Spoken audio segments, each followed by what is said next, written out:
events. We'll call them events. My first memory as a child was of an instrument. I didn't know it at the time, but it was a snare drum. And I had a toy that sounded like the snare drum. My second memory as a child was being abused by my uncle around the age of 4 or 5.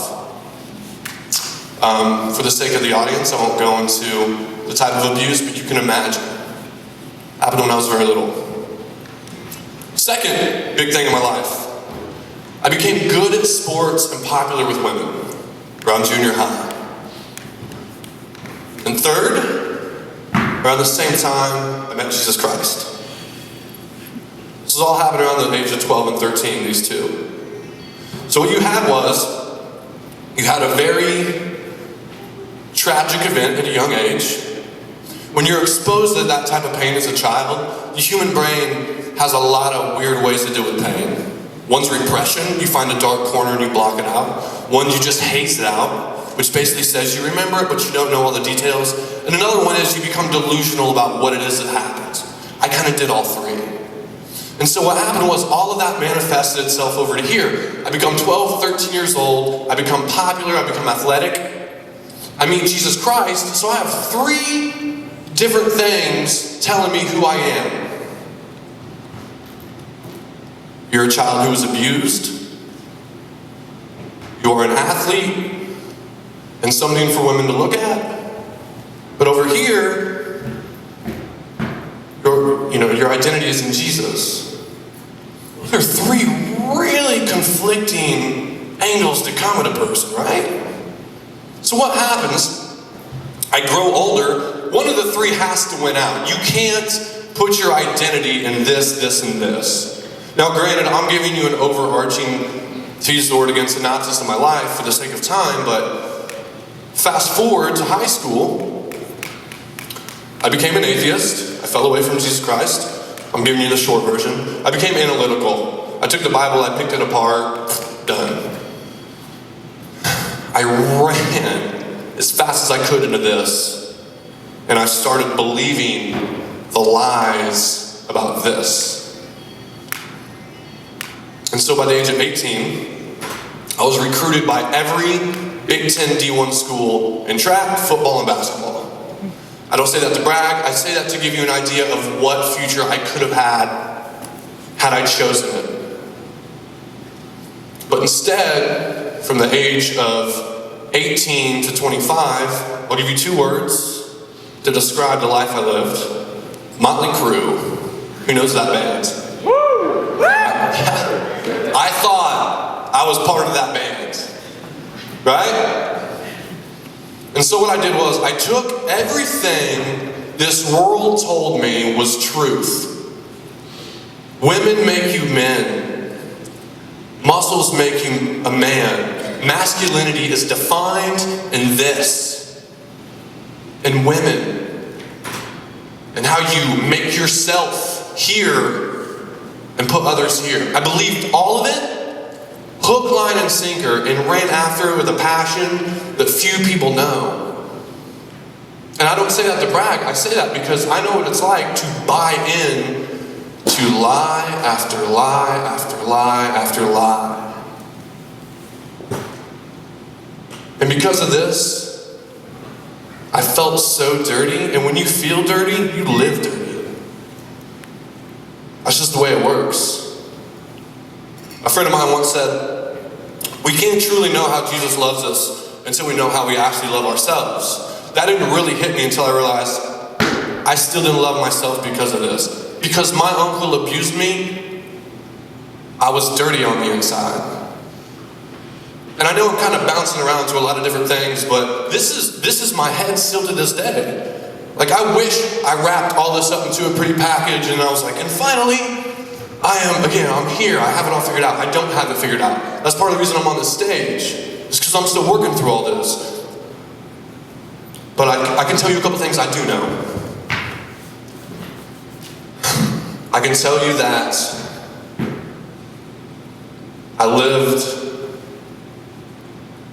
that life for a very long time, and it got me nothing but pain and suffering and a path of destruction longer than I cared to admit. And although my walk with Jesus hasn't been ideal, people say there's truth in testimony. And all I can say is that everything about this now makes so much more sense. The self-help industry generated $14 billion in 2013. People are looking for this and spending $14 billion for it. And the reason is because if you look at the Bible at face value, it's not, for me anyways, it's not an easy thing to grasp. This was much easier. Sex, drugs, rock and roll. I get that. That's my flesh. That makes sense. The Holy Spirit, God, the triune God, theology, that takes work. But with that being said, if you don't get anything else from me just rambling up here tonight, know this.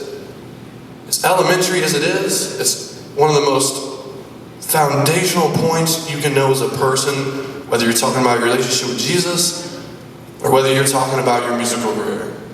You reap what you sow. Get what you demand of life. I demanded women, I demanded drugs, I demanded those things, and I got them. All of them. And for some reason, I thought I could attempt to leave this behind without sowing over here. And what do I mean by that? I mean that I'm still struggling to apply my Christianity the way I applied everything else. I was really good at this, living this life. Really good. And I'm trying to get really good at this. And that's the funny thing about God, is because of grace. And because Jesus died for us, he says you don't have to be, there is no good enough. If I approach my walk with Jesus as in I'm going to get to a point morally and with my character that I'm good enough for him, that's never going to happen. Maybe it will, again, it's still confusing to me, even standing in front of you, tonight. Like I said, I'm a broken dude with a lot of unanswered questions, but I know that doesn't work. And if you think it does, I'm sorry that you believe that, because it doesn't. And I remember sitting maybe where you're sitting and hearing people give their testimony about it and thinking, I don't care, I'm apathetic. You can tell me your story, you want to tell me your story, that's not me. Truth doesn't change. Ever. There was a quote the other day I read by Brennan Manning. He wrote a book called The Ragamuffin Gospel. Highly recommend it to anyone interested in understanding the gospel of Jesus Christ. Unbelievable book, but he's got a quote in there that says, truth is not always humility, but humility is always truth. And the reason I love that quote so much is because, to me, it essentially says, I'm humble enough to know that most of the time I don't know what I'm doing. All I can do is work with what I have, not what I wish I had. And what I have is I have a story of a very broken life. I know more men in my family who have abused children than who haven't. That's my last name. And yet I have a heart for kids. And yet, because of what happened to me when I was younger, I started believing I was like them. And just recently, that lie was shown to me. And I got this fire inside of me, and that's when I called Jay. I was like, I got this story, and I can't not talk about it, because what if there's another man or woman out there that believes the same lies that I did? What if there's something in your life telling that you're a pedophile, or you're an alcoholic, or you're a product of your abuse? If I have a chance to change that, I can't not do that, right? Christian or not.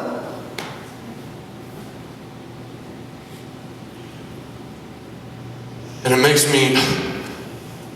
me so angry, I guess, to think that I wasted how many years believing the garbage that I was fed from TV and from It doesn't matter. It's fed to you from a lot of places, but I'll wrap this up. Basically, my challenge to you is, I made this video called Purpose.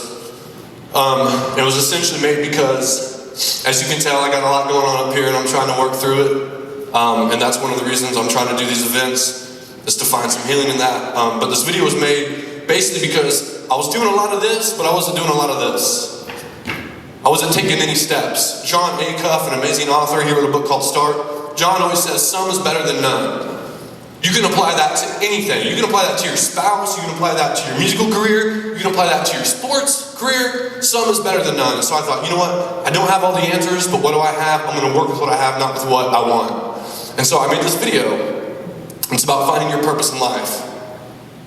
And before we show the video, let me tell you something. There's one really big flaw in this video. I wish I would have fixed it before I finished it all up, but it's basically this. The video implies that your life has one definite purpose, almost like it's an attainable, tangible thing. I didn't mean to imply that, but the video kind of does. It says when you find your purpose, you'll feel great. That's not what I meant to say. What I meant to say is, believe it or not, you can start living with purpose the minute I shut this mic off. You can, for the first time in months, genuinely and authentically compliment your best friend. Reach out to someone who hurt you. Sign up for a soup kitchen. Give money to one of the bands for gas. Like, that's immediate, selfless purpose. You will find no better purpose than helping other people. Period.